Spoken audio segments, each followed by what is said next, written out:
Salut, salut. Alors aujourd'hui, c'est parti pour faire les finitions au seuil de porte. Alors initialement, j'avais acheté des cornières en aluminium anodisées gris, mais j'avais que trouvé des morceaux d'1 mètre. Donc au début, je m'étais dit, c'est pas grave, je vais faire une jonction au milieu, mais ça va faire des affleurs, je le sens moyen. Après, sur internet, j'ai trouvé des cornières de 2 mètres, mais elles sont en alu brut. Parce que les anodisés, franchement, je trouvais ça un peu cher. Donc c'est pas grave, je vais mettre des brutes.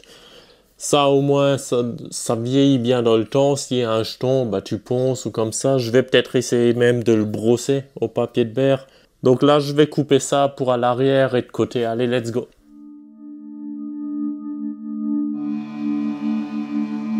Avant de passer à la vidéo, laisse-moi te parler du nouveau partenaire de la chaîne, c'est Imu. Donc là, j'ai une double caméra avec tourelle pivotante et objectif fixe. C'est pour à l'atelier. Et plus tard, j'en prendrai une pour à l'intérieur du fourgon.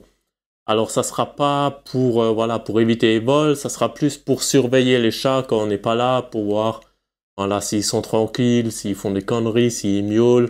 Parce qu'elles sont équipées de micros, donc on pourra entendre les chats. Donc s'ils miaulent de trop, on retourne au fourgon. Pour l'antivol du véhicule, il y aura un autre système, mais en plus, branché sur l'antenne 4G, j'aurai des caméras Imu. Donc celle-là, je vais mettre devant l'atelier pour que ça filme le fourgon et l'entrée de l'atelier.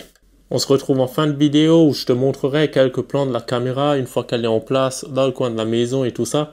Allez, bon visionnage et à tout à l'heure pour parler de la caméra. Alors là, je sais pas si j'ai fait une connerie ou pas, mais j'ai coupé le lino là où s'arrête la cornière. Et là, tout ça, je vais coller. Donc la cornière et le lino sont à la même hauteur. Ça me fait pas un rebord quand on passe un coup de balayette pour sortir la merde. Donc ça sera plat. J'espère que j'aurai pas d'infiltration. Je sais pas si c'était le bon plan ou pas. Mais bon, si je mets beaucoup de silicone, je pense que ça peut faire un truc propre. On verra tout ça. Hein. J'improvise. 161.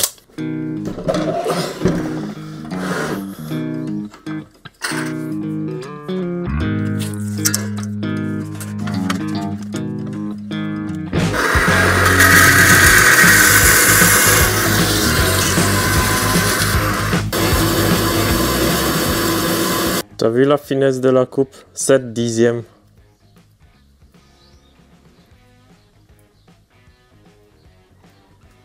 Là, il y a une petite découpe à faire.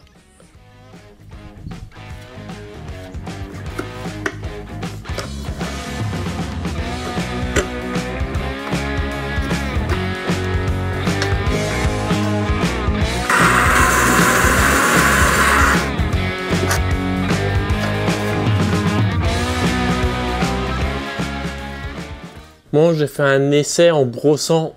Allez, je suis un peu mitigé, mais je vais le faire quand même. Voilà, quitte à entraîner à rien.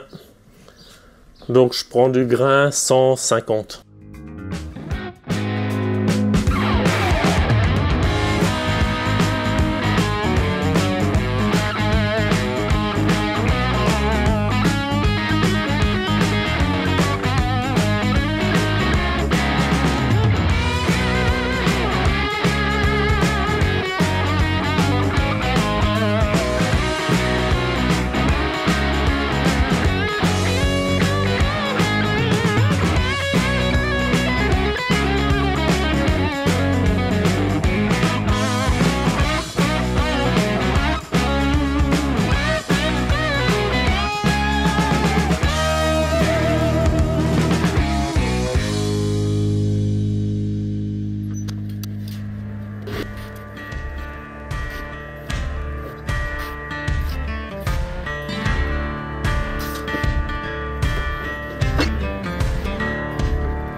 Bon, j'aurais peut-être pu faire un peu plus joli, mais bon, je sais que ici, il y a toujours de l'eau qui stagne quand il pleut.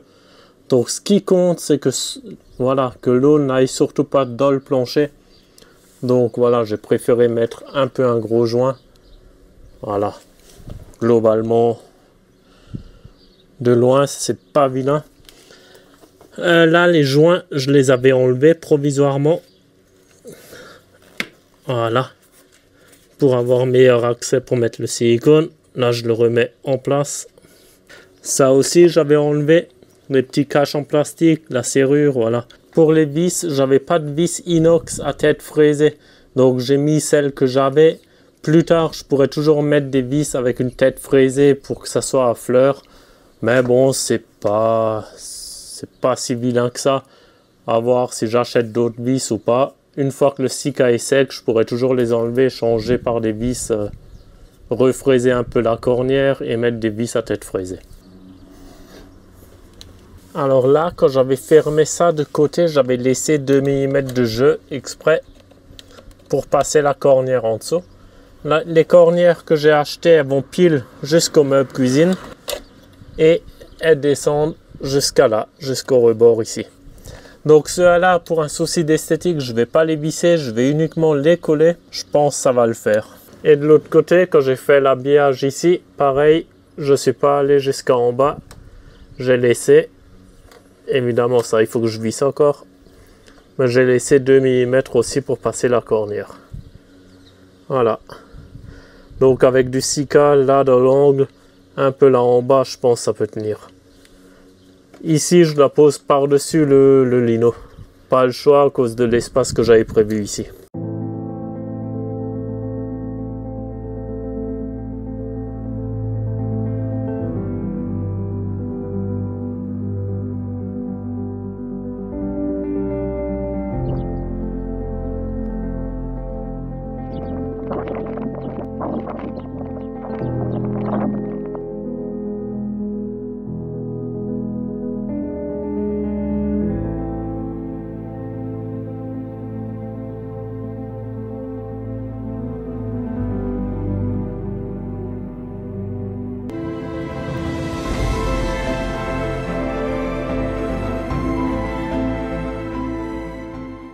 Voilà, maintenant que mes seuils de porte sont faits, je vais pouvoir attaquer ici le meuble où il y aura le gaz. Là, il y aura un rangement à chaussures à côté du caisson de gaz. Ici, mon panneau électrique.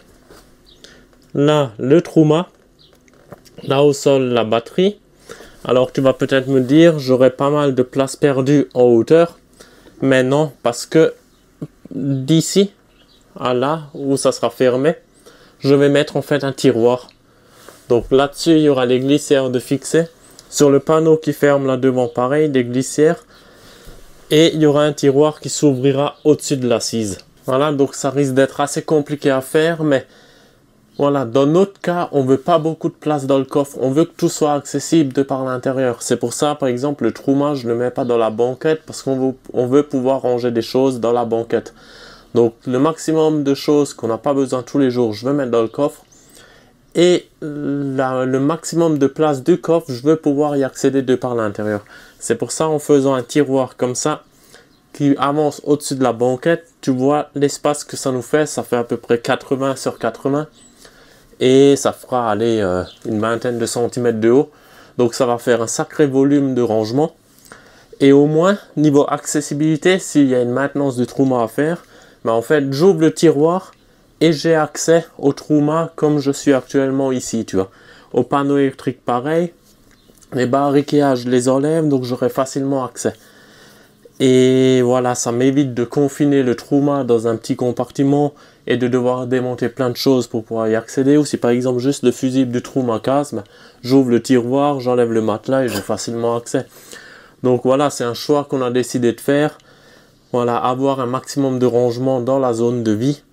Dans la soute, à part mettre le kayak et une table pliante et les chaises, on n'aura rien à emmener. Et tout ce qui est réserve de boissons, de nourriture, bah, je veux que ça soit dans la zone habitable et pas dans la soute. Donc voilà, dans la prochaine vidéo, on va commencer par le meuble gaz.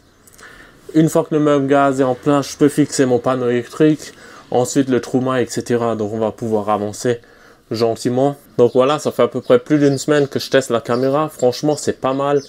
En fait, tu peux faire détection de véhicules, de personnes ou alors détecteur de mouvement, les trois. Détecteur de mouvement, par contre, j'ai désactivé parce que le gros souci, c'est que s'il y a un oiseau qui passe devant la caméra, ben, elle se mettait à enregistrer, j'ai mon téléphone qui sonnait comme une alerte, tu vois. Donc détecteur de mouvement, j'ai enlevé. Depuis, j'ai plus de fausses alertes parce que ça détecte uniquement les personnes ou les véhicules. Donc ça, c'est pas mal. La nuit, je te mets un plan en désactivant les lumières infrarouges et en les activant. Tu verras, c'est choquant. Tu as l'impression de voir presque comme en plein jour avec les infrarouges. Bon, évidemment, quand ça filme en infrarouge, c'est en noir et blanc.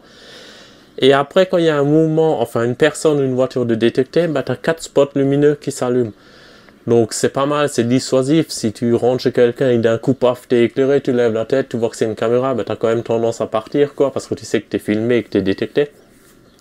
Donc voilà, ça c'est franchement cool. Les périmètres de détection, on peut les ajuster. Si maintenant tu as un chemin passant qui est dans le champ de vision, bah, tu peux le désélectionner, donc la caméra va pas tenir compte des personnes ou des véhicules qui passent au chemin là. Évidemment, attention à respecter les lois, pas filmer les lieux publics, c'est interdit, donc bref, ça je vais pas rentrer dans les détails. Pour le prix, c'est pas mal. Je l'ai branché en Ethernet, par contre, tu peux soit la connecter en Wi-Fi, soit en Ethernet, mais vu que je suis assez loin de la borne Wi-Fi, voilà, le débit était pas top. Des fois, j'avais des saccades, donc je voyais la personne là, et d'un coup, pouf, 10 mètres plus loin, parce qu'il y avait quelques saccades, je captais très mal le réseau, j'avais qu'une barre sur 3. Donc j'ai tiré un câble Ethernet, je branche en Ethernet depuis, plus de soucis. Donc ça c'est top. Plus tard la caméra, ça sera pas une double objectif, hein, ça sera une toute simple, qui sera là derrière, qui filme vers devant. Au moins voilà, on pourra entendre les chats, éventuellement leur parler, c'est voilà, mais bon, au moins on peut voir s'ils sont calmes et si tout va bien, tout simplement, parce que si on part et d'un coup il se met à taper bien fort le soleil et tout, voilà, on peut à distance avec mon Cerbo GX, ben, je pourrais voir la température qu'il fait dans le fourgon, je pourrais voir les chats s'ils sont couchés tranquilles ou s'ils sont en PLS entre guillemets. Donc personnellement ça va me rassurer de pouvoir vraiment suivre ce qui se passe en direct dans le fourgon. Et voilà, donc je vous mets tous les liens en description de cette caméra. C'est voilà un nouveau collaborateur de la chaîne, franchement c'est cool. Et allez, on se dit à jeudi prochain, ciao ciao.